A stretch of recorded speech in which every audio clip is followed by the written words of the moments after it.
Okay.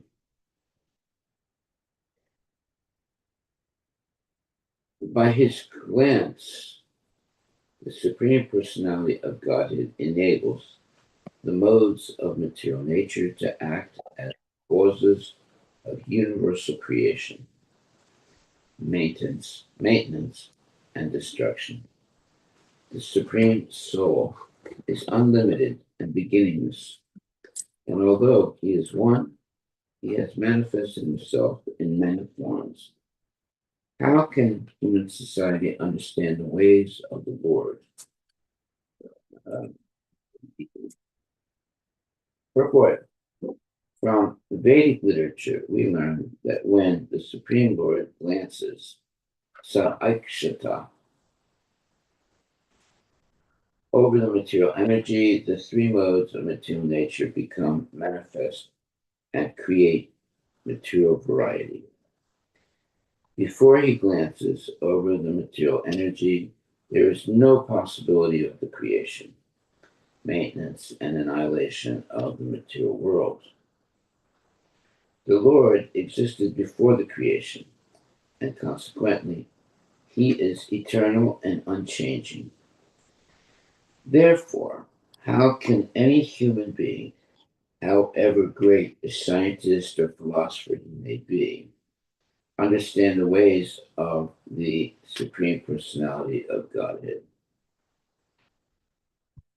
The following quotation from Chaitanya Bhagavata, Adi Kanda 1, 48-52, and 158-69 tell of the glories of Lord Ananta, ki Brahma, ki Shiva, ki Sanakadi Kumara, Vyasa Sukha Narad Adi Bhakta Nama Yanra. Lord Brahma, Lord Shiva, the four Kumaras, Sanaka, Sanandana, and Sanatkumara, Vyasadeva, Sukadeva, Goswami, and Narada are all pure devotees, eternal servants of the Lord. Sabara Pujita Sri Ananta Mahasaya Sahasra Vadana Prabhu Bhakti Rasa Maya. Lord Sri Ananta is worshipped by all the uncontaminated devotees mentioned above. He has thousands of hoods and is the reservoir of all devotional service. Adideva Mahayogi Ishvara Vaishnava Mahimara Anta Inha Na Janaye Sabha. Lord Ananta is the original person and the great mystic controller.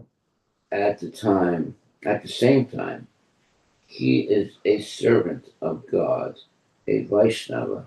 Since there is no end to his glories, no one can understand him fully. Sevana Sunila Eve Suna Ta Kurala Atma Tantre Yena Mate Visena Patala. I have already spoken to you of his service to the Lord. Now hear how the self-sufficient Anantadeva exists in the lower planetary system of Patala. Sri Narada Goswami Tamburu Kari Sange Se Yasa Gayena Brahma Saptane Sloka Vande, bearing his stringed instrument, the tumburu, on his shoulders. The great sage Narada Muni always glorifies Lord Ananta. Narada Muni has composed many transcendental verses in praise of the Lord. Shristi Stiti Pralaya Sadhavi Yata Guna Yandra Dristi Pate Haya Yaya Puna. Simply due to the glance of Lord Ananta, the three material modes of nature interact and produce creation, maintenance, and annihilation. These modes of nature appear again and again. Advitiya Rupa Satya Anadi Mahatva Tatapi Anantahaya Ke Bujhe Se Tattva. The Lord is glorified as one without a second and as the supreme truth, who has no beginning. Therefore, he is called Anantadeva, unlimited. Who can understand him? And that's a question. Who can understand him? Suddha Sattva Murti Prabhu Tarena Karu Naya Ye Vigrahe Sabara Prakasa Sulilaya. His form is completely spiritual, and he manifests it only by his mercy. All the activities in this material world are conducted only in his form. Yamhara Taranga Siki Simha Mahavali Nija Jana Mano Ranje Hana Kutuhali. He is very powerful and always prepared to please his personal associates and devotees. Ye anta namera shravana sankirtane, ye te mate kene nahi bole, ye te jane. Ase se janmira banda chinde se kisane, ateva vaishnava na chadeka bhutane. If we simply try to engage in the congregational chanting of the glories of Lord Ananta, the dirty things in our hearts accumulated during many births will immediately be washed away. Therefore, a Vaishnava never loses an opportunity to glorify Ananta Deva. Very nice. Shesha Ba'ai Samsarik Rera Gati Nahi Ara Anantatira Name Sarva Jivera Udara. Lord Ananta is known as Shesha, the unlimited end, the unlimited end, because he ends our passage through this material world. Simply by chanting his glories, everyone can be liberated. Ananta Prithvi Giri Samudra Sante Ye Prabhu Starina Gire Palana Karite. On his head, Anantadeva sustains the entire universe with its millions of planets containing enormous oceans and mountains. Wow, that's amazing. Sahasra Panara Eka Pane Binduyena Ananta Vikrama Na Janena Achihena. He is so large and powerful that this universe rests on one of his hoods, just like a drop of water. He does not know where it is. It's so big, he doesn't know where it is. Okay. Sahasra Vandane Krishna Yasya Nirantara Gaite Ajena Adideva Mahidara. While bearing the universe on one of his hoods, Anantadeva chants the glories of Krishna with each of his thousands of mouths. Wow. Gayena Ananta Shi Yasyera Nahi Anta Jayabanga Nahi Karu Dune Malavanta. Although he has been chanting the glories of the Lord since time immemorial, he has still not come to their end. Wow. Just imagine. Adya Pila Sesa Deva Sahasra Sri Mukhe Gayena Chaitanya Yasya Anta Nahi Deke. To this very day, Lord Ananta continues to chant the glories of Sri Chaitanya Mahaprabhu and still finds no end to them. Wow, Haribol. Text 10. The manifestation of subtle and gross matter exists within the Supreme Personality of Godhead. Out of causeless mercy toward his devotees, he exhibits various forms, which are all transcendental. Supreme Lord is most liberal, and he possesses all mystic power to conquer the minds of his devotees and give pleasure to their hearts. He appears in different incarnations and manifests many pastimes. Purport by Srila Prabhupada. Jiva Goswami has translated this verse as follows. Okay. The Supreme Personality of Godhead is the cause of all causes. It is by his will that gross and subtle ingredients interact. He appears in various incarnations just to please the hearts of his pure devotees. For example, the Supreme Lord appeared in the transcendental incarnation of Lord Varaha, the boar, just to please his devotees by lifting the planet Earth from the Garbhodaka ocean. Text number 11.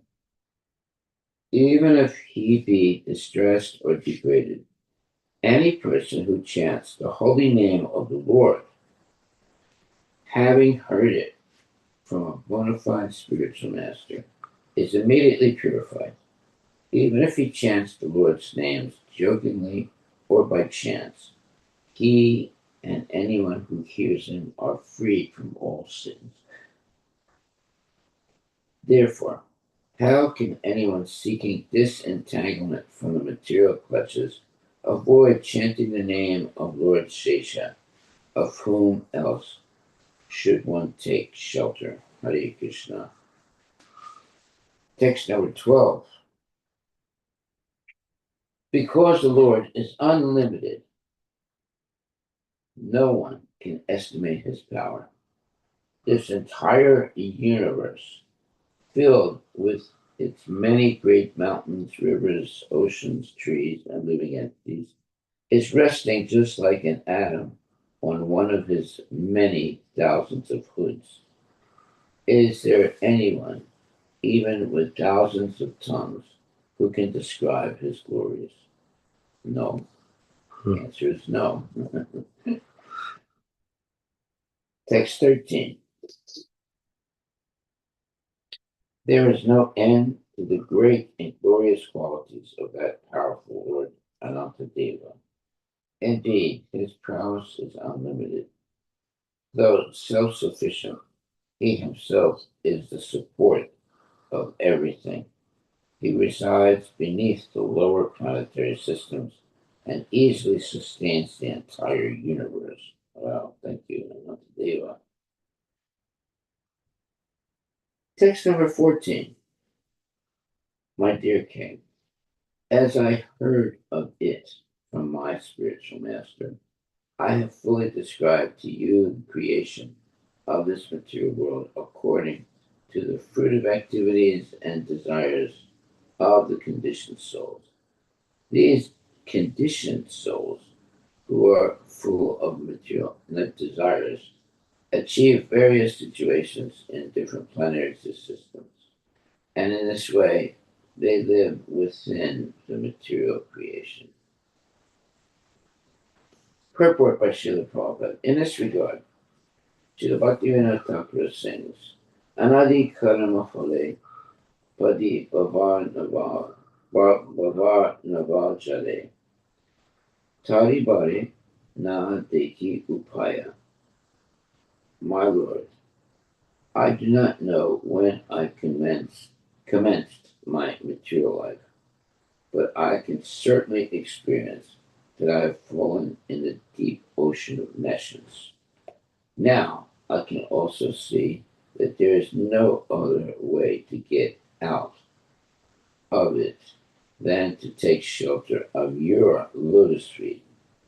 Similarly, Sri Chaitanya Mahaprabhu offers the following prayer. Ainandatanuchaki karam patitam mam same avam budo pipaya tava pada pankaja stita dulisabhisam vichintaya.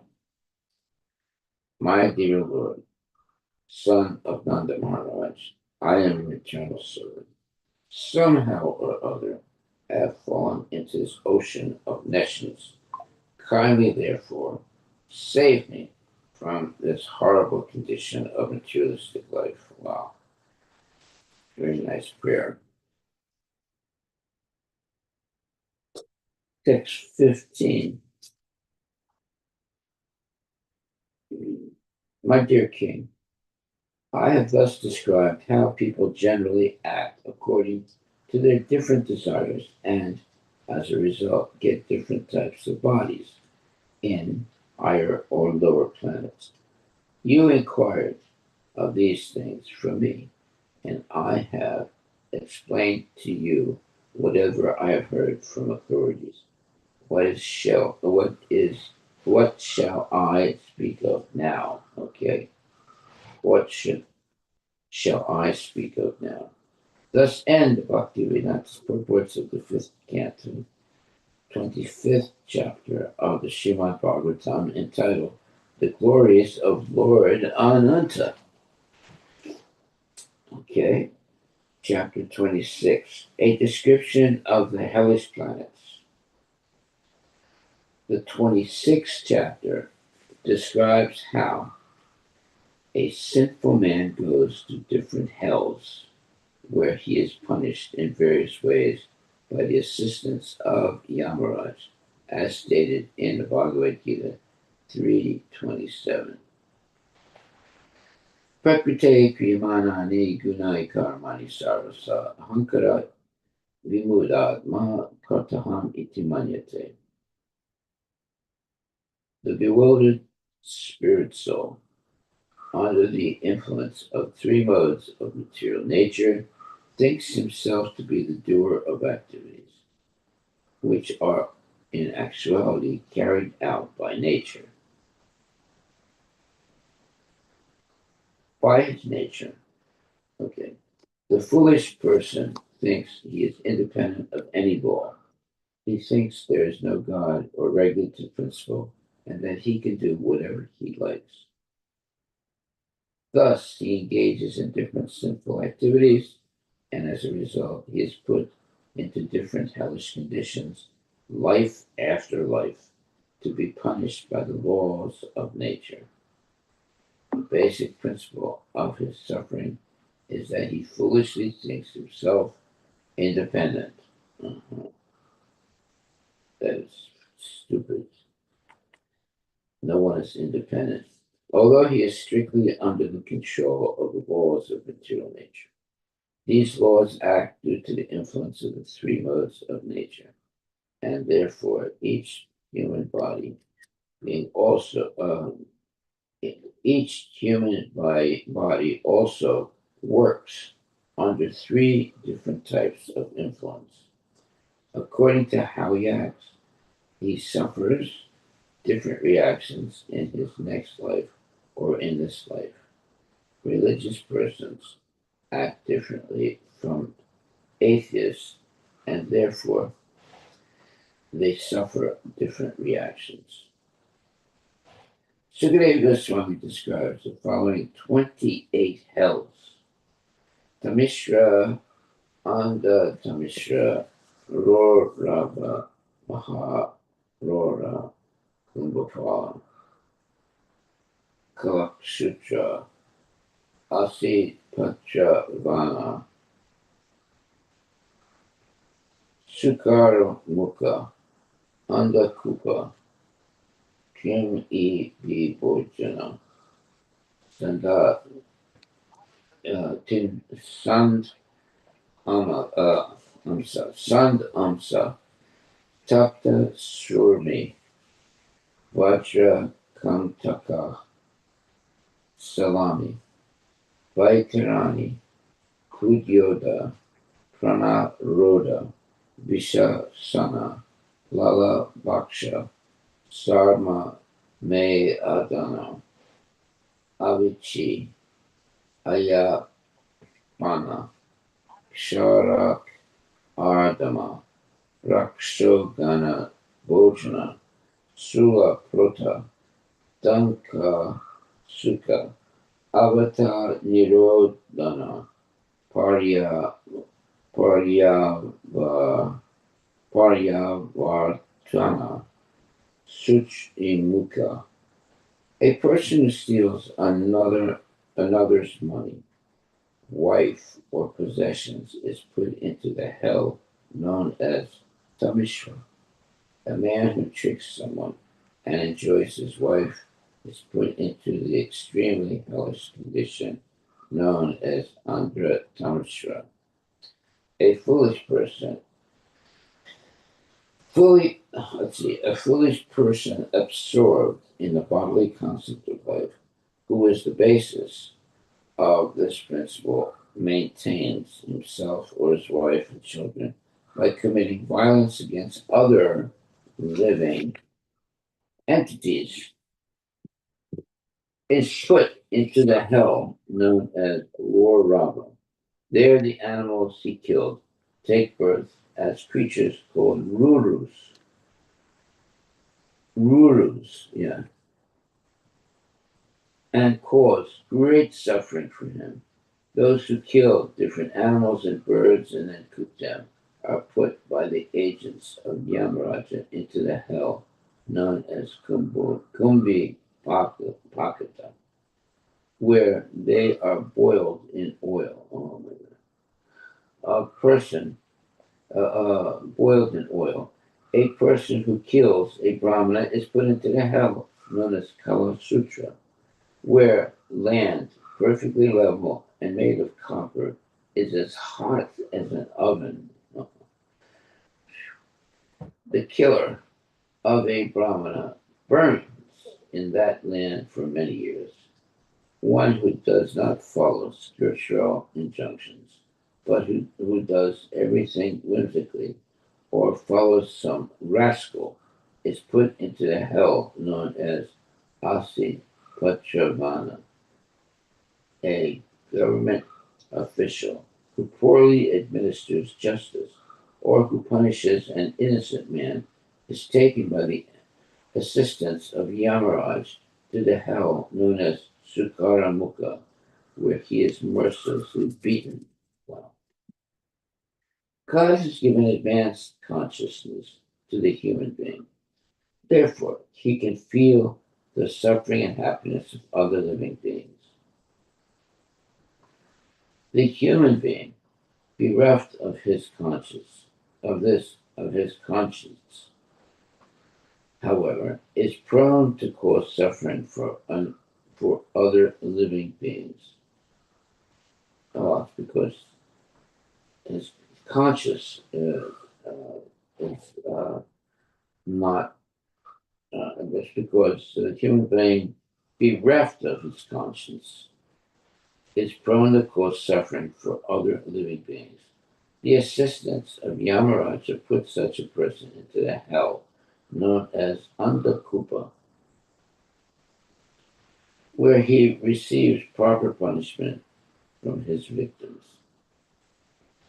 Any person who does not receive or feed a guest properly, but who personally enjoys eating, is put into the hell known as Krimibhojana.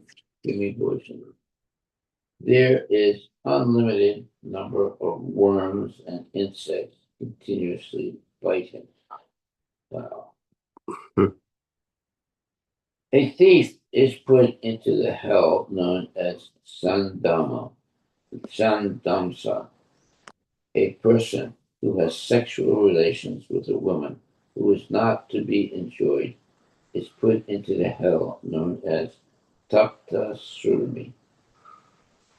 A person who enjoys sexual relations with animals is put into the hell known as Vajra Kantaka Salami. A person born into an aristocratic or highly placed family but who does not act accordingly is put into the hellish trench of blood, pus, and urine, trying to cut blood, pus, and urine called the Vaitarani River. One who lives like an animal is put into the hell called Puyoda. A person who mercilessly kills animals in the forest without sanction is put into the hell called Pranagroda. A person who kills animals in the name of religious sacrifice is put into the hell not named Visasana. A man who forces his wife to drink his semen is put into the hell called Lalapaksha. One who sets a fire or administers poison to kill someone is put into the hell known as Sara Mayadana. A man who earns his livelihood by bearing false witness is put into the hell known as Avicii. A person addicted to drinking wine is put into the hell named Ayapana. One who violates etiquette by not showing proper respect to superiors is put into the hell known as Kshara Kardama. A person who sacrifices human beings to Bhairava, hell known as Kshara Kardama. रक्षोगुण भोजन Rakshara Kardama. A person who sacrifices human beings to Bhairava is put into the hell called Rakshogana Bhojana. A person who kills pet animals is put into the hell called Sula Prota. A person who gives trouble to others is put into the hell known as Dandasuka. One who imprisons a living entity within a cave is put into the hell known as Avata Nirodhana. A person who shows unwarranted wrath towards a guest in his house is put into the hell called Paryavartana. A person maddened by possessing riches and thus deeply absorbed in thinking of how to collect money is put into the hell known as Suchimukha. After describing the hellish planets, Sukadeva Goswami describes how pious persons are elevated to a higher planetary system where the demigods live and how they then come back again to this earth when the results of their pious activities are limited. Finally, he describes the universal form of the Lord and glorifies the Lord's activities. Text number one.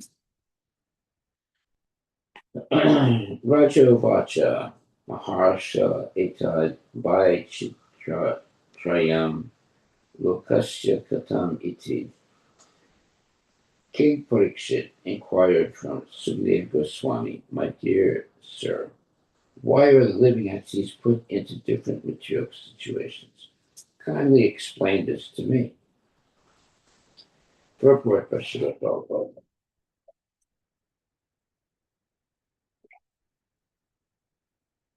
Mm. Srila Vishwanath Chakravarti Thakur explains that the different hellish planets within this universe are held slightly above the Garbhodaka ocean and remain situated there.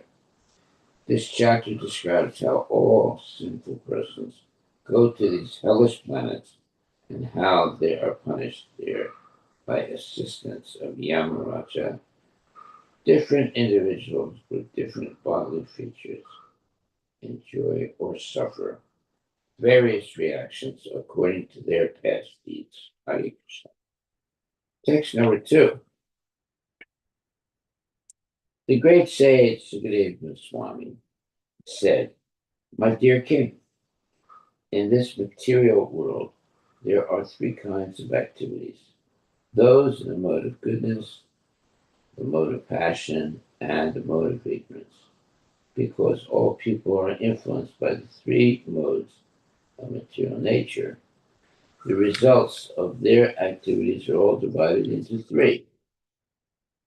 One who acts in the mode of goodness is religious and happy. One who acts in passion achieves mixed miseries and happiness. And one who acts under the influence of ignorance is always unhappy and lives like an animal. Because of the varying degrees to which the living entities are influenced by the different modes of nature, their destinations are also of different varieties." Okay. Text number 3. Just as by executing various pious activities, one achieves different positions in heavenly life, by acting impiously, one achieves different positions in hellish life. Those who are activated by the material mode of ignorance exchange in impious life, and according to the extent of their ignorance, they are placed in different grades of hellish life. Life.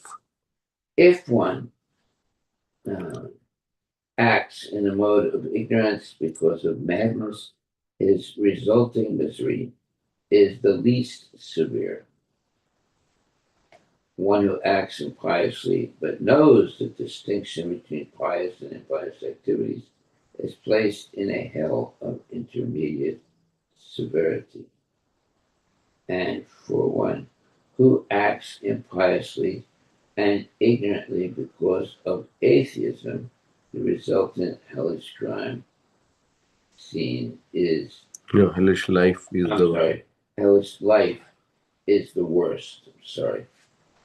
Because of ignorance, every living entity has been carried by various desires into thousands of different hellish planets since time immemorial.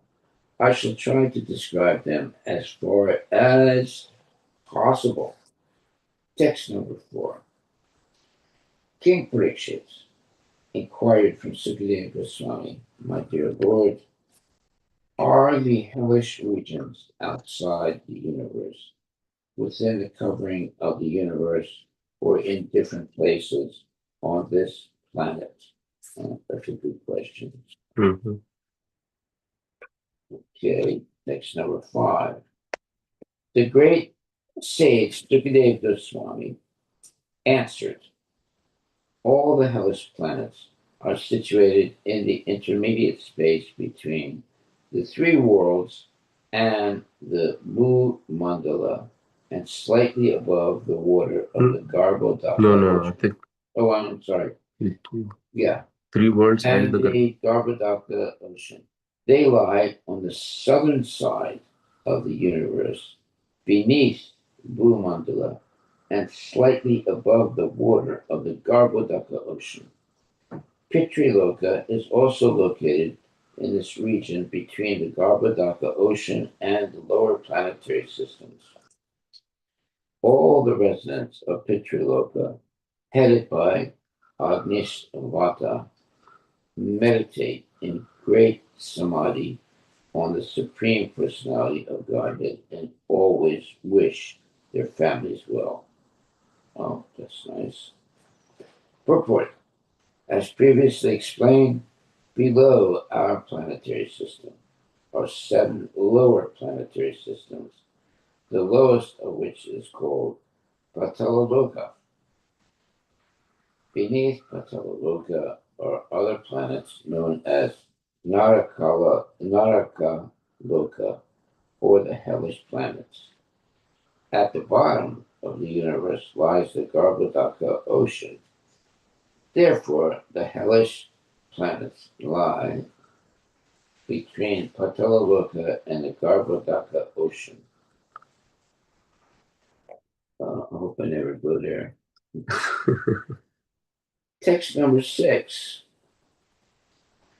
The king of the Pitas is Yamaraja, the very powerful son of the sun god. He resides in Pitriloka with his personal assistants and, while abiding by the rules and regulations set down by the Supreme Lord, has his agents, the Yamadutas, bring all the sinful men to him immediately upon their death. After bringing them within his jurisdiction, he properly judges them according to their specific sinful activities and sends them to one of the many hellish planets for suitable punishments. Purport by Srila Prabhupada. Yamaraja is not a fictitious or mythological character. He has his own abode, Pitriloka, of which he is king. Agnostics may not believe in hell, but Sukadeva Goswami affirms the existence of the Naraka planets, which lie between the Garbhodaka ocean and Patalaloka. Yamaraja is appointed by the Supreme Personality of Godhead to see that the human beings do not violate his rules and regulations, as confirmed in Bhagavad Gita 4:17. Karmano hi abhibodhavyam bodhavyam cha vikarmana akamascha bodhavyam Bodavyam. bodhavyam gahana karmano gati. The intricacies of action are very hard to understand. Therefore, one should know properly what action is, what forbidden action is, and what inaction is. One should understand the nature of karma, vikarma, and akarma, and one must act accordingly. This is the law of the Supreme Personality of Godhead. The conditioned souls who have come to this material world for sense gratification are allowed to enjoy the senses under certain regulative principles. If they violate these regulations, they are judged and punished by Yamaraja. He brings them to the hellish planets and properly chastises them to bring them back to Krishna consciousness. By the influence of Maya, however, the conditioned souls remain infatuated with the mode of ignorance. Thus, in spite of repeated punishment by Yamaraja, they do not come to their senses. To continue to live within the material condition, committing sinful activities again and again. Terrible. Text 7. Some authorities say that there is a total of 21 hellish planets, and some say 28. My dear king, I shall outline all of them according to their names, forms, and symptoms. The names of the different hells are as follows: Tamishra, Andhra Tamishra, Rorava, Maharorava, Kumbha Paksha, Kalasutra, Asipatravana, Sukar Amuka, Andakupa, Premi Bhojana, Sandamsa, Tapa Surmi, Vajra Kantaka, Salami, Vaitarani, Pudyoda, Prano Roda, Risha Sana, Lala Baksha, Dharme Yadana, Avici, Ayapana, Kshara Kardama, Rakshogana Ujana, Sula Rota, Dakshasuka, Avata Nirodhana, Paryavana, and Suchi Mukha. All these planets are meant for punishing the living entities. Text number 8. My dear king, a person who appropriates another's legitimate wife, children, or money is arrested at the time of death by the fierce Yamadutas, who bind him with the rope of time and forcibly throw him into the hellish planet known as Tamishra. On this very dark planet, the sinful man is chastised by the Yamadutas who beat and rebuke him. He is starved and he is given no water to drink. Thus, the wrathful assistants of Yamaraja cause him severe suffering, and sometimes he faints from their chastisement. Well, there's a good reason to follow very carefully the rules and regulations of Krishna consciousness to avoid all this type of suffering. Text 9. The destination of a person who slyly cheats another man and enjoys his wife and children is the hell known as Anda Tamishra. There, his condition is exactly like that of a tree being chopped at its root. Even before reaching Anda Tamishra, the sinful living being is subjected to various extreme miseries. These afflictions are so severe that he loses his intelligence and sight. It is for this reason that learned sages call him Hell Ada Tamishra. Text number 10. A person who accepts his body as self works very hard day and night for money to maintain his own body and the bodies of his wife and children. While working to maintain himself and his family, he may commit violence against other living entities.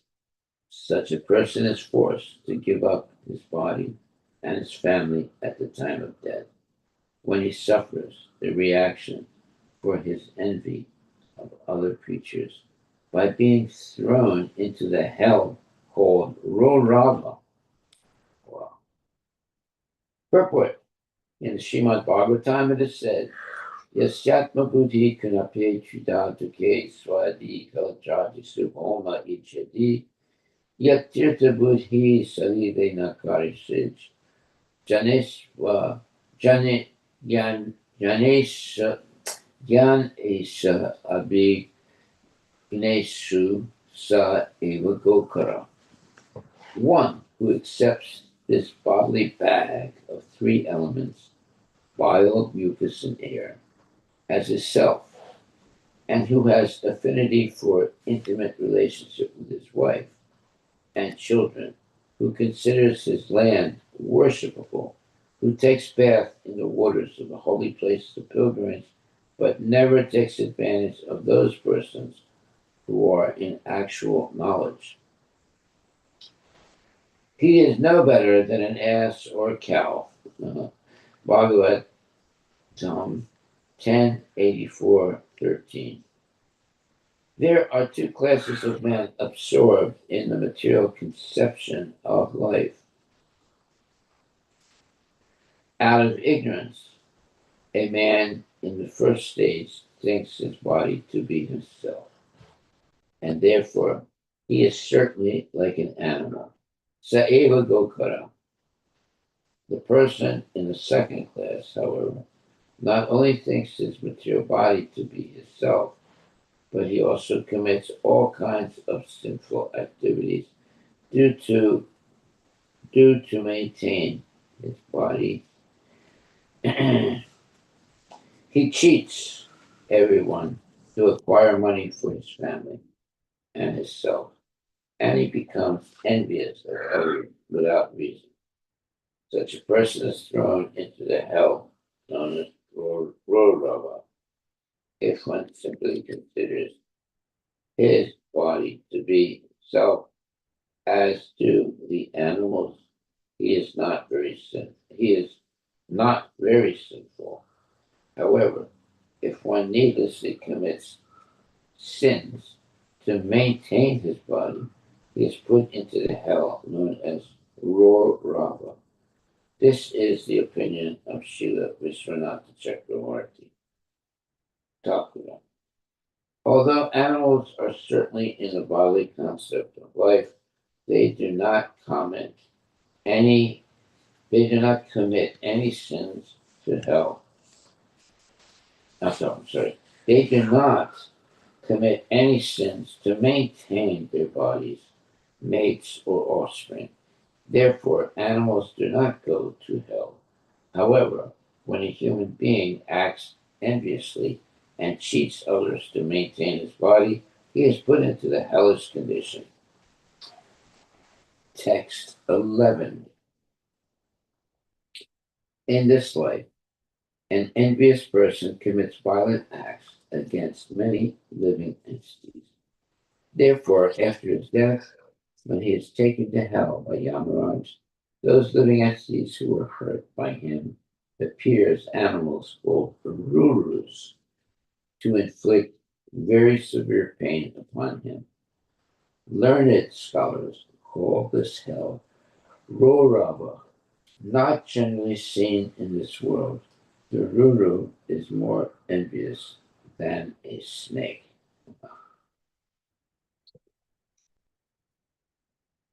Translation, purport by Srila Prabhupada. According to Sridhara Swami, the Ruru is also known as the Vara Shringa. Confirms this in his Sandarbha. Ruru Savaksha Swayam Muni Naiva uh, Tika Vidano Lokesh Vaprasita Evayam Jantu Vishesha. Thus, although the Rurus are not seen in this world, their existence is confirmed in the Shastra. In the Shastras.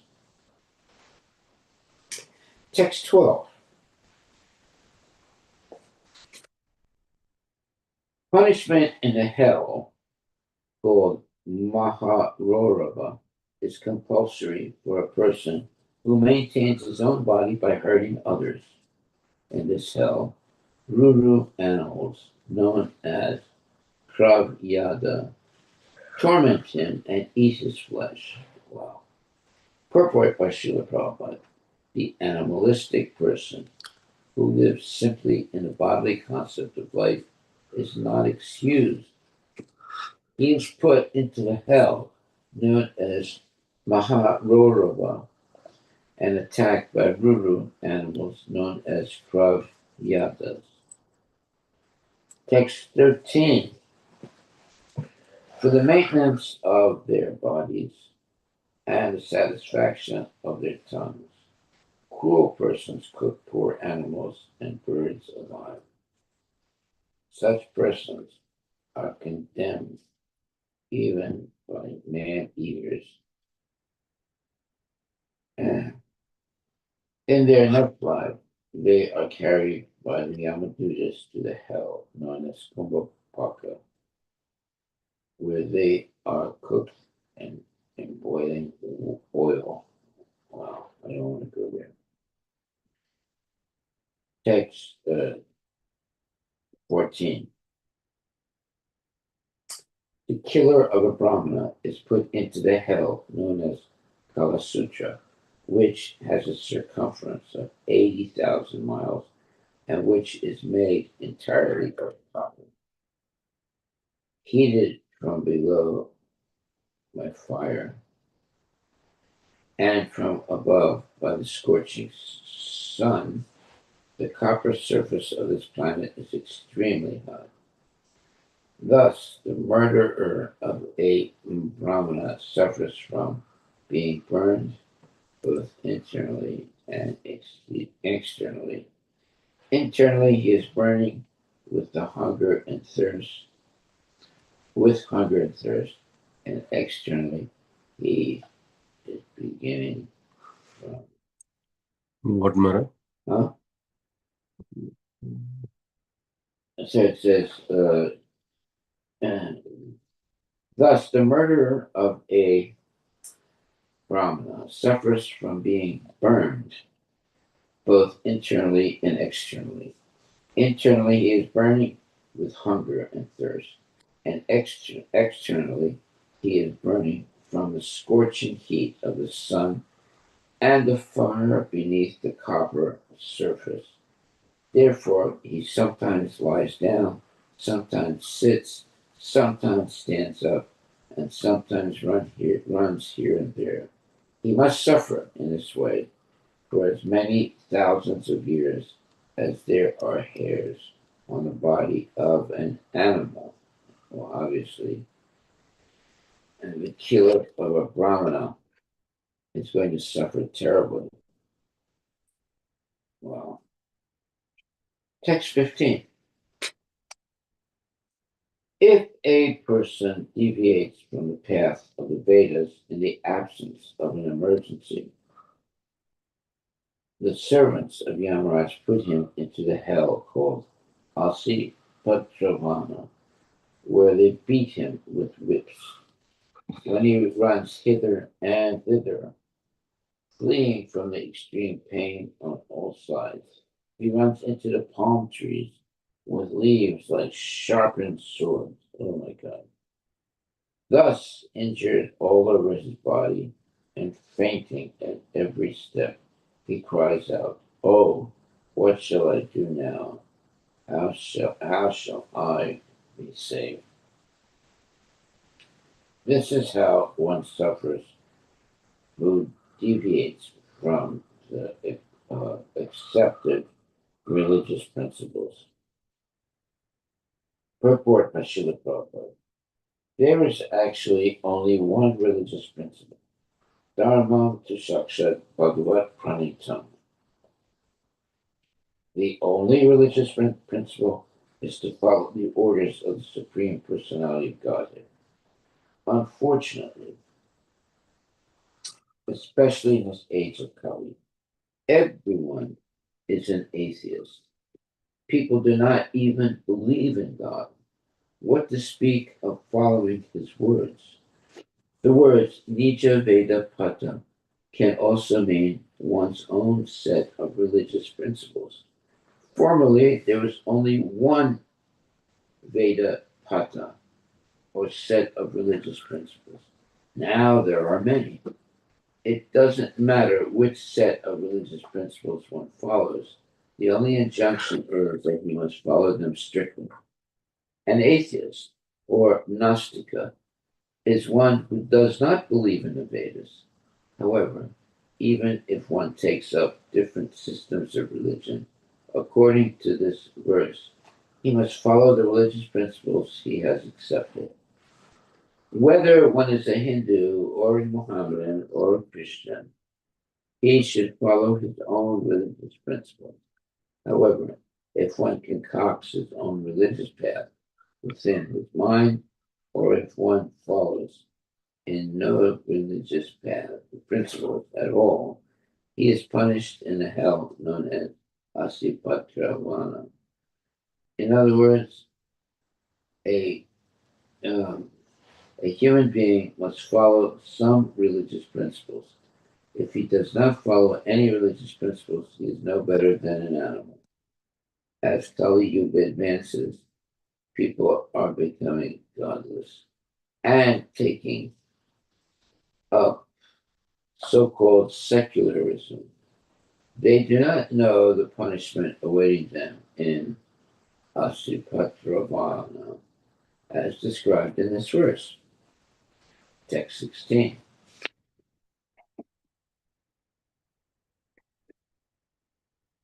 In his next life, a sinful king or governmental representative who punishes an innocent person or who inflicts corporal punishment upon a Brahmana is taken by the Yamadutas to the hell named Sukaramukha, where the most powerful assistants of Yamaraja crush him, exactly as one crushes sugarcane to squeeze out the juice. Wow. The sinful living entity cries very pitiably and faints, just like an innocent man undergoing punishment. This is the result of punishing a faultless person. Wow. All right, I think we'll stop right there. Mhm. This is getting more scary. Are there any questions, my dear devotees? Any questions or comments?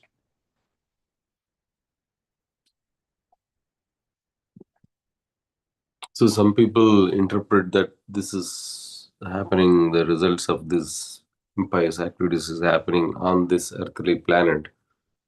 But actually that question was asked explicitly, where is it that they experience these things? And it looks like this whole 14 planetary systems and all these hellish planets exist somewhere else, actually, explicitly. Yeah. Okay, does it say where? Yeah, it's basically between the Pathala Loka and the Garbhodaka Ocean. So Okay, it's in that verse where,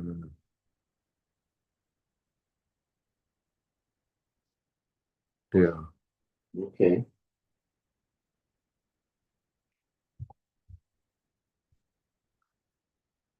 Well, it's good to know that if someone punishes a faultless person,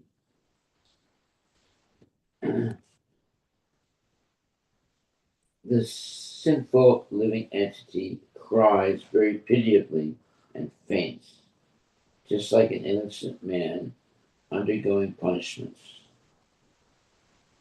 This is the result of punishing a faultless person, and that happens sometimes. And this, and you have this terrible suffering. For uh, um,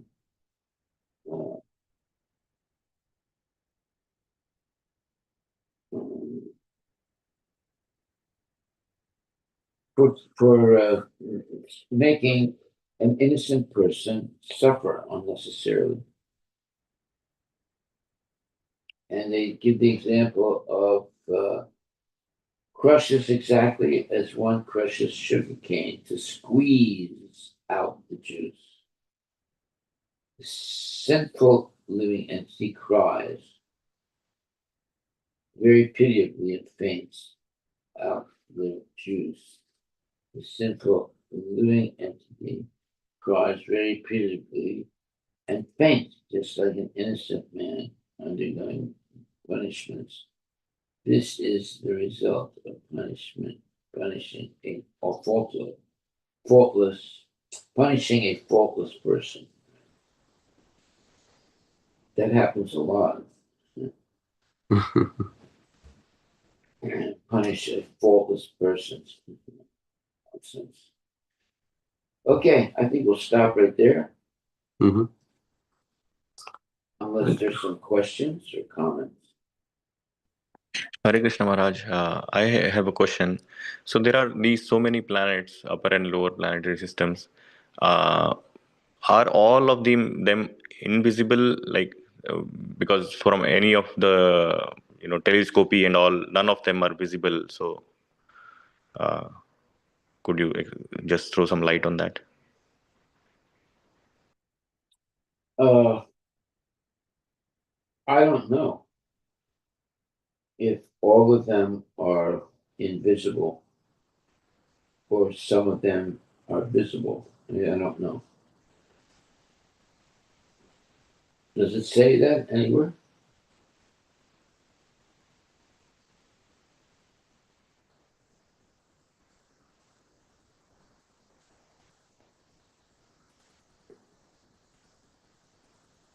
Yeah, there is no explicit mention of There's no visible, mention. visible or invisible. Yeah.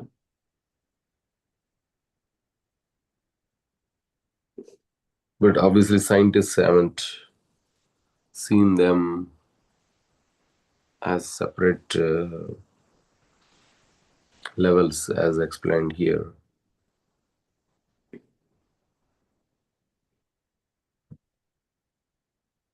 Well, basically, these are descriptions of different hells in the material world. So when a innocent man, it says, the sinful living entity cries very pitiably and faints, just like an innocent man undergoing punishments. This is the result of punishing a faultless person. Well, that's something that you see. You can see. It's possible to see.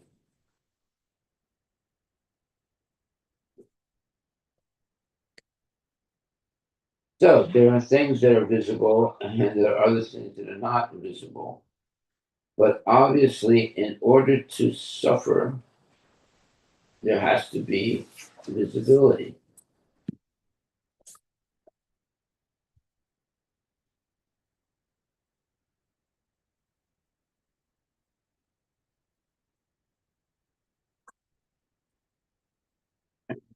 Okay. Well, thank you very much, my dear devotees. Hare Krishna Maharaj, please can I ask a question? Yes, you can, Mataji.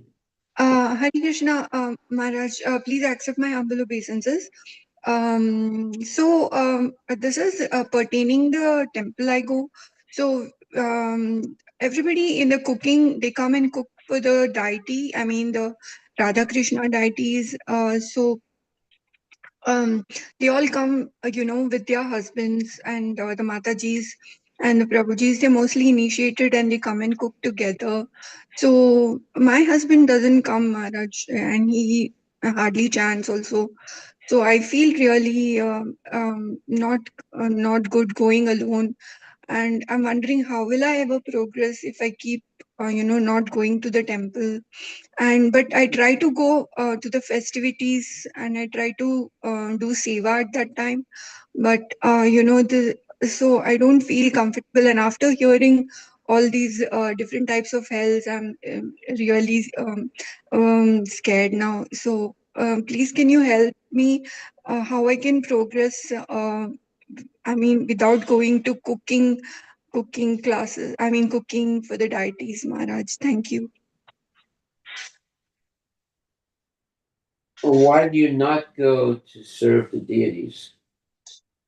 No, Maharaj, I'm not initiated yet. I cannot serve directly, but I can go to cook, but I cannot cook, but I can chop the vegetables. But mostly the people, I mean, the devotees who come there come with their husbands. So I don't feel, I don't feel comfortable without my husband. Like he doesn't come.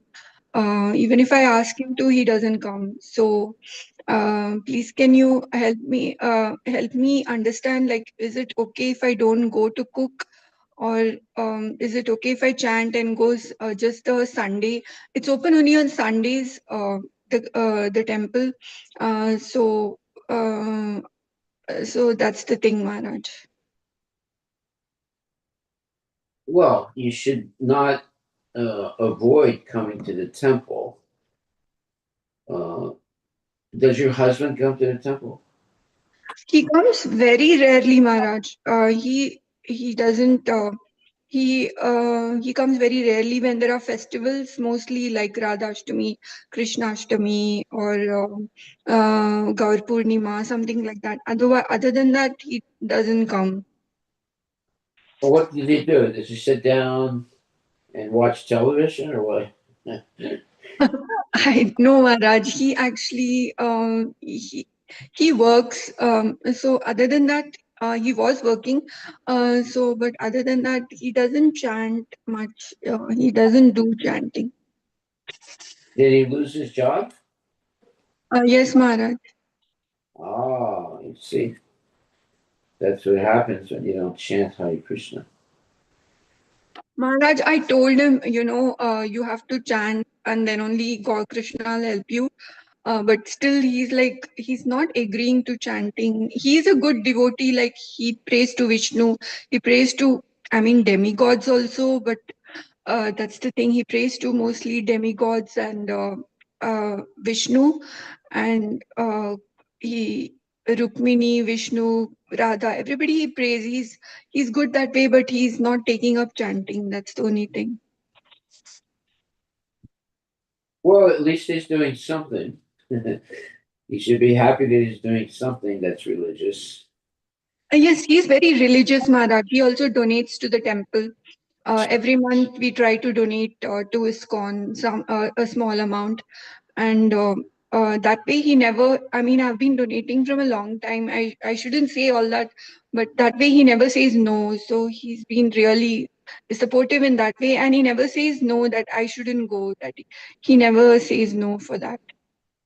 That means he's a good husband. Yes, Maharaj, he's a very good husband. He's very supportive.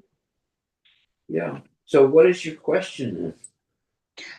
Maharaj, my question is, like when I go to the cooking classes, not class, the cooking for the deity in the temple, uh, all the Matajis who come there come with their husbands. That is, they're all devotees and they're all initiated.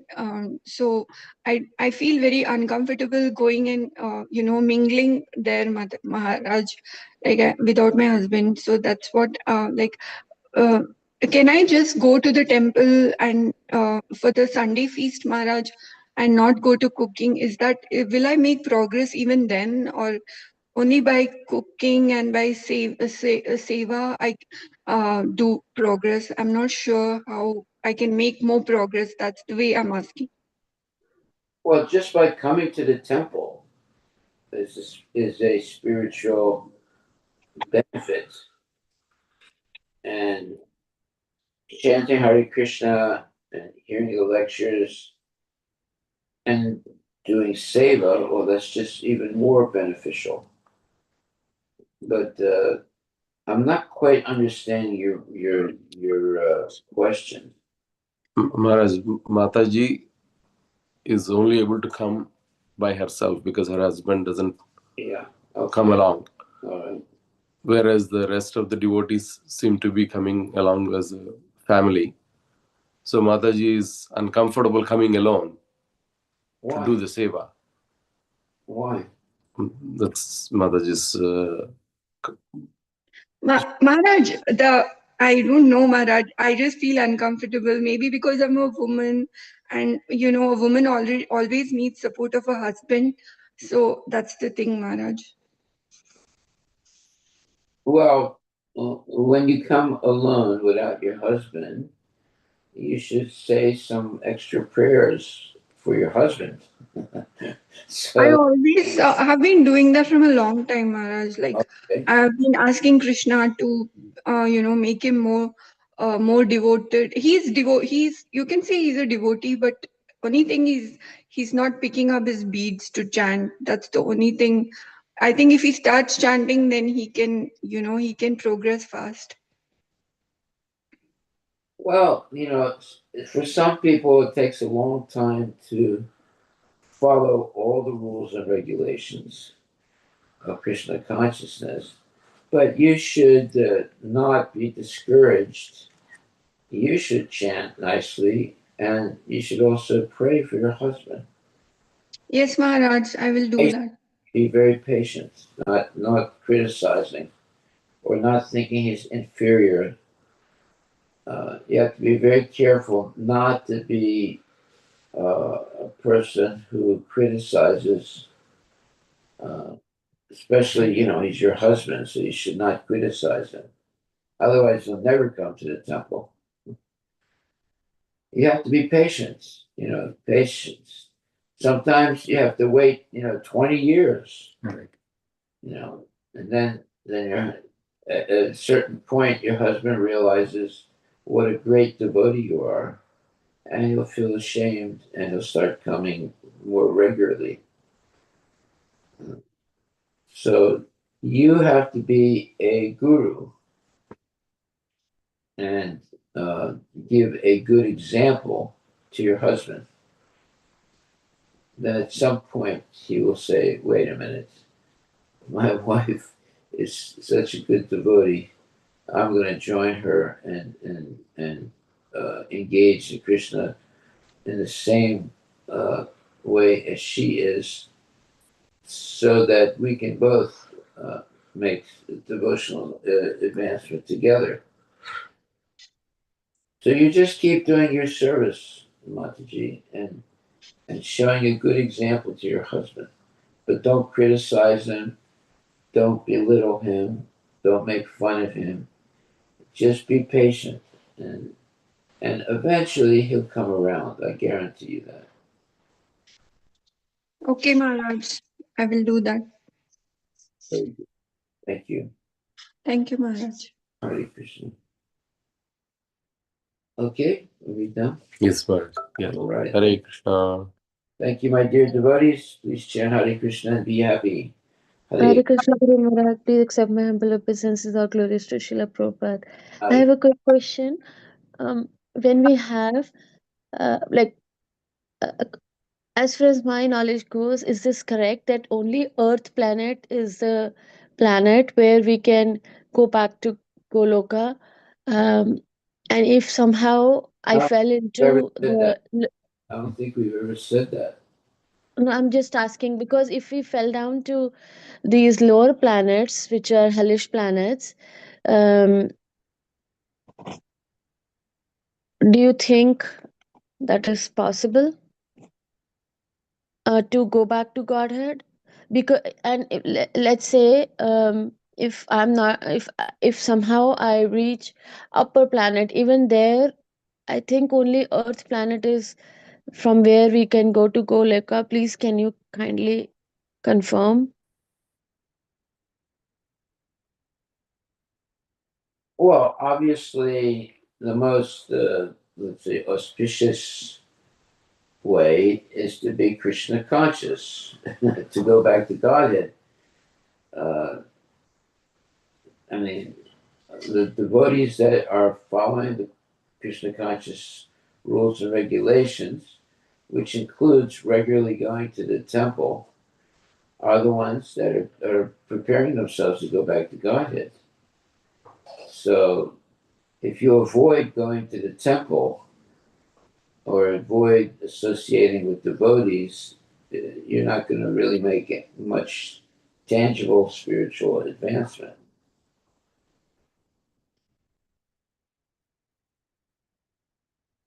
So, yeah, you should always go to the temple. You should always associate with nice devotees. You should always chant Hare Krishna in the temple. You should do service in the temple.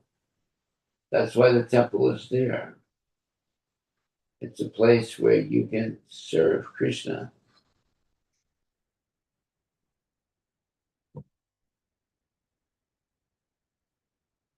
There's all kinds of what you would call uh, self uh, uh, self types of deviation, but we should not be like that. We should regularly go to the temple, bow down to the deities, and worship them, and chant Hare Krishna, and take prasadam with devotees, and listen to the classes. So that's the real culture of Krishna consciousness. Someone who remains aloof from that is deviating.